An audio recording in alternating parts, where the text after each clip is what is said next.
Hello everyone and welcome to Don't Be Bored. Today I'm joined by Matt, the co-designer of Robot Raiders. This is a dungeon crawling card game for 1 to 4 players that's coming to Kickstarter soon. So welcome Matt, please introduce yourself and let us know a little bit about the game. Hi, Oliver. Thank you so much for having me on today. My name's Matthew Bell. I am the lead designer for the game Robot Raiders and the founder of the studio Matorga Studios. So, Robot Raiders is a 1 to 4 player dungeon crawling card game where the idea is that you have 3 robots and they are going to be battling against the monster. And you can think of it playing like a dungeon where you could have different bosses and you get new cards, upgrades, and your characters are going to get stronger as you go through as you battle against harder and harder bosses, which have their own unique mechanics. Um, a lot of other cool stuff, so you've got a lot of replayability in there. It was quite interesting because we also built it to be playable completely solo. So if you don't have any friends or you are very, very introverted and just want to have something that you do like on a long flight, we built the game entirely so that you can support both the multiplayer aspect and also the solo side of the game. Our Kickstarter is launching in March, so I'd encourage anybody watching to head over to our Kickstarter page, shoot us a follow, and you'll be the first to know. If you sign up to our newsletter as well, we'll be giving people plenty of updates about our exact launch date and everything that's going on, including some sneak previews and stuff. Your gaming experience comes from work you've done on the Yu-Gi-Oh! Trading card game. Has that sort of inspired you and has there been any other sources of inspiration? Yeah, Yu-Gi-Oh was a huge influence on my life. I spent just shy of 10 years working on the Yu-Gi-Oh trading card game with Konami Digital Entertainment. I learned a lot during my time there, from everything from game design into marketing, how to actually take an idea from a spreadsheet and turn it all the way into a final product.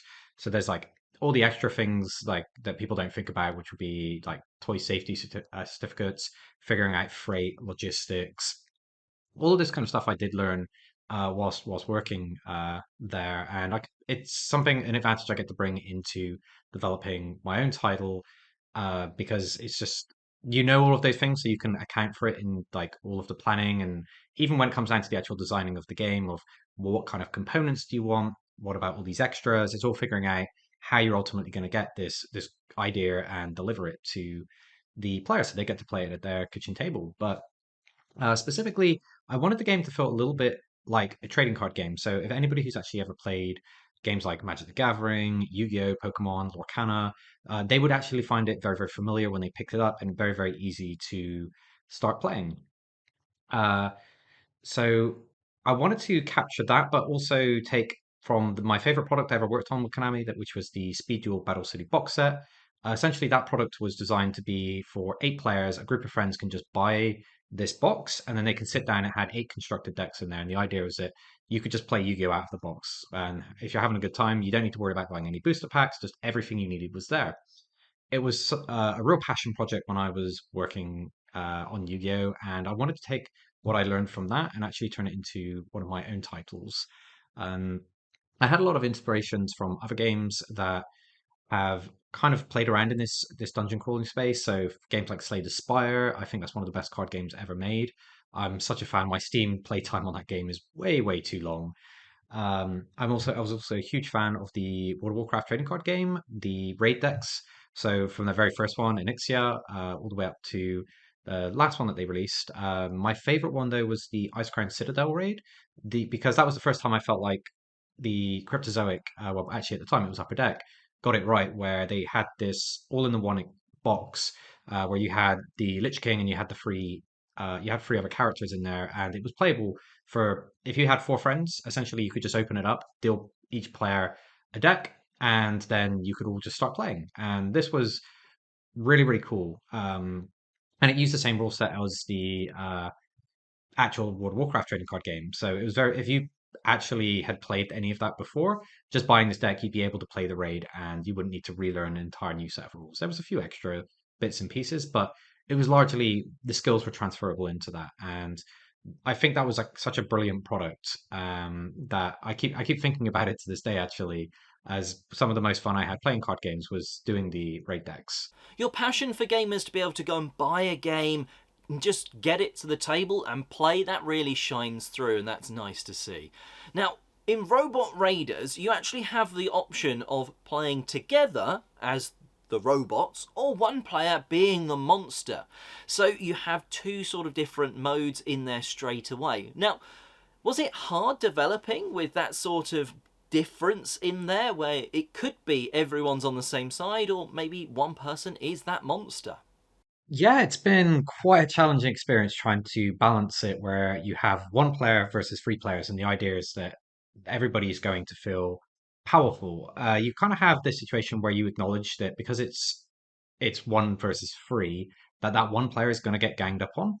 And things can get pretty tense around the table. If you've played card games and someone starts taking their game of Commander just a little bit too seriously, you can kind of understand where a lot of stress comes into. So it's been a real balancing act to make sure that the monster player does feel like they're the one that's causing all the problems for the robots, and the robots are essentially working together to overcome each of the challenges that the boss is setting up. So the boss will be playing certain cards, they'll hold on to certain cards to play their combos out, and then the robots will have to plan ahead. So they're saying, okay, the boss could do this, so I need to save some of my area of effect damage cards, or maybe we need to save um, this really big attack that we were going to use for this other situation. We're going to panic and use it now.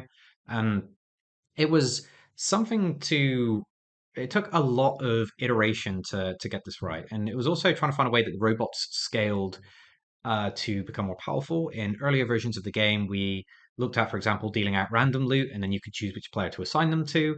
And what we kept finding was sometimes you'd end up with one robot just getting all the loot, and it was basically one hero robot and the two supporters who came along for the ride. So we had to make a lot of changes in our design to try and make sure that the robots all scaled together. And that made it then a lot easier to then balance the monster around being able to understand, okay, this is the robot's power level, and this is how we fit.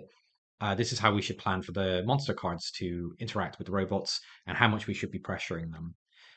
The real interesting part was trying to make that work for solo because there's cards that work in multiplayer that when you try and do it in a solo, it becomes very, very unfair.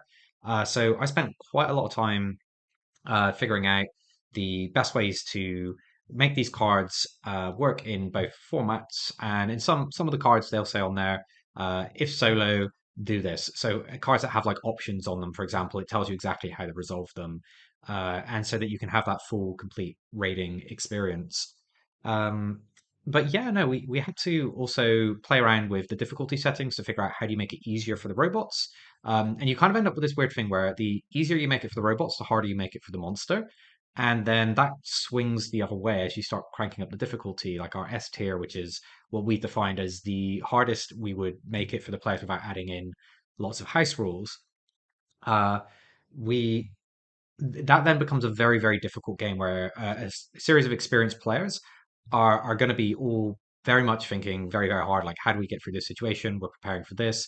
What upgrade should I be taking based on the loot? And yeah, it's it's been a challenge, but we've got to a point now where we're very, very happy from all of our testing and stuff. We're getting just such amazing feedback, and the room for the difficulty there. So if you are a glutton for punishment and a fan of the Dark Souls series or something like that, and you want your bosses to be hard, Robot Raiders has got you covered. People certainly do enjoy a challenge. Now, you co designed Robot Raiders with April sort of driving the art side of things. So, how did that work during development? And was there any sort of artwork changes that had to be made? Yeah, the artwork has been largely dictated by our creative director, April Cooley. Is somebody I've known for a very, very long time. We worked together on Yu-Gi-Oh! So from back in the judging days when we were volunteers for the various different companies that was running organized play. We maintained that relationship, and we've just been friends for a very long time. And April is incredibly talented and was a huge part of how we managed to get the game to have such striking visuals. So April did a lot of the work building our prototypes and sort of understanding what the ideal visual look was going to be. And what we did is we actually took that to an art studio that we found based over in Brazil. And we negotiated with them a contract to get all of the art together because we wanted a consistent vision for the whole game. And April's been writing the art specs for these. So it's like this card, it's supposed to represent this. This is what we're looking for. Here's the reference material, and sort of working with the art studio to say, we need these changes, or this is we like this, we need to work on this. So every little aspect of the design, April's been involved in. So that'd be things like the card frames, the messaging of like how we want our Facebook ads and various things like this to show up. April's just been checking to say, is this consistent with the vision of what Robot Raiders is? They've been an absolute rock for me. A lot of the sanity checks where it's like, am I overthinking this? And April will be like, yes, yes, you are.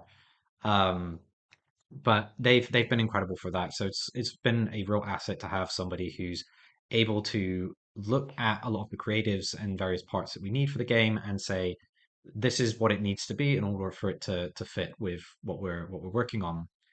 Um, but yeah, no, we've had quite a few cards.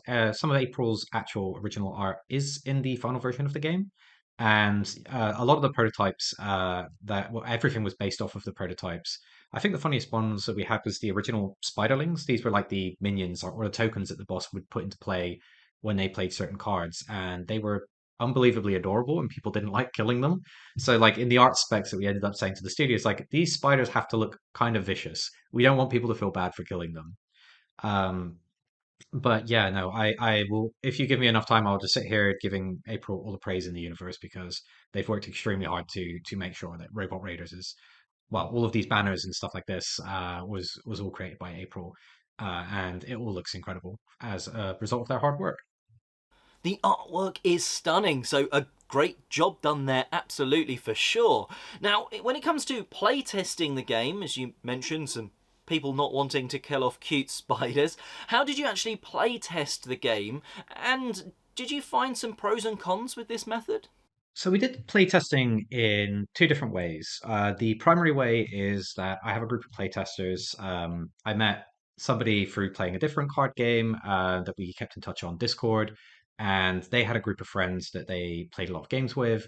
And so we basically built all of Robot Raiders in Tabletop Simulator. And we've been using that for testing and making all of our adjustments based on the feedback that we've been getting from that and sort of trying to figure out where to get things in line. So that's like the main way we've been doing testing is to have the group of people actually going through and doing our balances around that. But in terms of the other style of testing to sort of see is the game fun? Is this something that people would pick up and have fun with? That's been partly done at demos at conventions. We did a tour around the UK in the north, and we went into a bunch of different shops like Fanboy Free, Patriot Games, so stores like these. And then we were actually demoing to people, getting them up, saying, "Hey, come take a demo," and like give you a flyer, playing through, and then asking them to fill out questionnaires about how they felt about the game. And from all of our testing, or like the metrics we were tracking, we were getting all scores above 8.5 on every metric. And that's part of how we knew that the overall vision of what the game was fun. And we actually, from doing that kind of playtesting, learned a little bit about the other type of audience that was interested in the game that we weren't necessarily targeting initially, which was fans of Dungeons and Dragons. A lot of them get a lot of the experience out of it and said, "Oh, this is just like you're playing with cards instead of dice," and it feels very much like that. So we also managed to learn a little bit more about who we were selling to from doing some of these public tests. And it's advice that I would give to any designer to when you get your game out there, start going to stores. You can just actually contact the stores and say, "Hey, I'm a local designer. I'm working on this. I would love to come in and do some demos in your stores. Can we sort something out?" And a lot of them are willing to help because you're essentially bringing interesting things for people to do in the store whilst they're shopping, and you keep people in the stores longer. So that kind of helps it look busier. So people think, "Oh yeah, this is a fun place that I want to come hang out." So I'd strongly recommend taking it out there, even if your feedback comes back and people are not a fan. They can just go, sure, okay, I can make adjustments based on what I've learned. So that was a very highly recommended experience was doing that tour and getting that feedback. And I think that was very important to take alongside with the actual top level playtesting that we've been doing with our guys who really know the ins and outs of the game. Everybody's got a favorite class. People have certain builds that they like, and it's telling those people. I guess some of the challenges you get with those is like, hey, we're trying to win, so we're going to keep building this, and it's telling the playtesters, can you do me a favor and make this other choice? And they're like, but that goes against what I was thinking of doing. So we've had a lot of stuff like doing actual structured play testing to say we're going to be testing these upgrades to make sure that they work. So yeah, there's lots of stuff like that. But it's been Tabletop Simulator, honestly one of the best programs ever. It's strongly recommend any designer picking that up on Steam first chance you get. Having playtested a couple of games myself on Tabletop Simulator, I can 100% back you up. That was a great way of being able to play someone's design and not have to have printed any components off and jump in and play with them. So yeah, that's a great sort of source that people can use. And do you have a tip for a budding game designer? I think actually one of the things that is really important to know is when you sit down and do your first playtest session. So for us, this was in April's house. Invited some friends over that I've known for a long time to get them to play the very first version of Robot Raiders. We had just printouts. It was just text on cards, so proxies, just all paper, no vision or direction, and trying to get people's feedback from that. And we played for hours and hours and hours. There was so much arguing around the table about different things. We had two players in particular that were going back and forth, and it was really, really, really long day. I think after about 7 or 8 hours of playtesting, I asked the question. I was like, "Was that fun?" And they're like, "Oh yeah, that was fantastic." Um, of course, they had their gripe because the original version wasn't entirely there. In fact, the very first game we played, the game was actually over on turn two because the person who was playing the monster had figured out one combination of upgrades that you could give, the augments you could give the boss, made it very, very difficult. And we kind of went, oh, yeah, that's immediately too strong. Okay, so this type of mechanic doesn't work. So we had lots of situations like that. So when we started off, it wasn't completely balanced. It was like the very, very beginning. And the first question you're trying to answer is this fun? And even negative reactions or negative emotions can actually be a good thing. So it means people care enough about your game to feel negative about a certain aspect. And that's different from saying, I don't want to play this game ever again, but it's, I have this pain point playing your game. That means that they're invested enough to think of how they want that experience to be better for them. That is a good thing for you. And I'd recommend taking that negative criticism and hearing those emotional triggers and figuring out how you can iterate based on what you can learn from people. Positive and negative reactions to a game being used as sort of information for yourself and to drive your game forward, I think that really is a great tip, because I think otherwise people would always be just wanting that positive reassurance. But, well, if there's some negatives in there, people should listen. Now, where can people go and find out a little bit more about Robot Raiders? The best place to find new information or all the information about Robot Raiders is to go over to robotraiders.com. We have our website set up so you've got all the information about the game that we've released so far. You can sign up to the newsletter, and from here you can get access to all of our updates, how our project's going, different things that we're doing in order to promote the game. But probably the most important thing from that is there is a demo that gets sent to you, so you can print to play. So that allows people to just basically cut up the cards, the proxies, and then put them in sleeves, and then you can go ahead and play Robot Raiders, the demo game, right now. You also get sent the tabletop simulator link so that you can actually play our demo table that we've got set up on there. And that would be, if you want to understand if Robot Raiders is a game for you, I'd strongly recommend you go ahead and just join in and try out our demo table.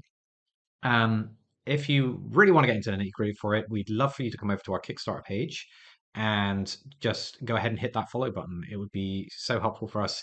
The larger the community we get, the more chance that we can spread this out to more and more people. So yes, if you sign up and you love the game or you this has piqued your interest, by all means, please come shoot us a follow on Kickstarter.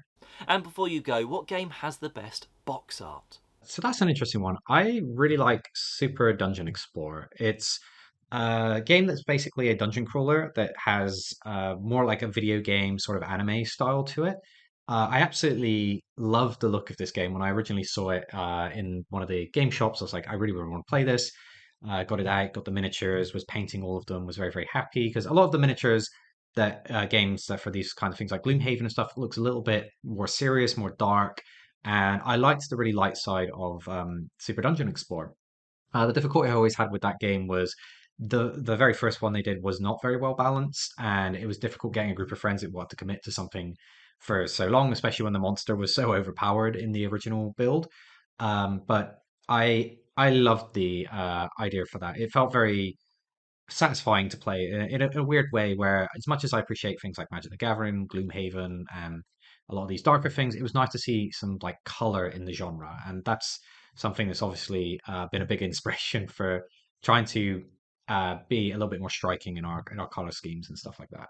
A huge thanks to you, Matt, for coming on and answering these questions today. Thank you so much for having me on today, Oliver. Really, really appreciate your time and giving me the chance to talk a bit about Robot Raiders. We're really looking forward to our launch, and we're hoping to get this into the hands of as many people as possible. We want to find all of the corrupted and all of the raiders and group them together so that they can all just go all out against each other in the very near future. But yeah, thank you so much. And, well, we wrap up there. And I just want to say the links that I mentioned earlier, like to the Kickstarter, etc., they're going to be in the description box downstairs. So you can go and click there and find out even more about Robot Raiders. And, well, until next time, thank you very much for watching. And, well, have a robot-filled good day.